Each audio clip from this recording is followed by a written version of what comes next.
is sufficiently clear. We're talking about what a reasonable, law-abiding person in that culture, in that society, would know. And so if a biblical term is well known within that sub-community, no other definition might be needed. One thing that's kind of relevant to that that's going on right now too in politics is with Ted Cruz and the statement he made about Donald Trump having New York values.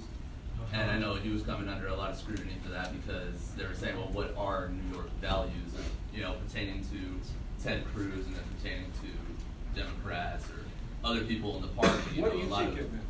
What's that? What do you think he meant? If he were a legislature saying, "Thou shalt not have New York values," right? What did that mean? And I think he meant liberal type values, but that's just because I was looking at him and the way he's ran his campaign and everything like that. So I mean, it kind of goes hand in hand with what you're saying. That is open to interpretation on the people that enacted the statute or use that language. Yeah, I mean, if you can put things in context, it may become clearer than it would be if you just, said it some other. I don't want to get into, Trump and Cruz and Clinton and Sanders and all that stuff.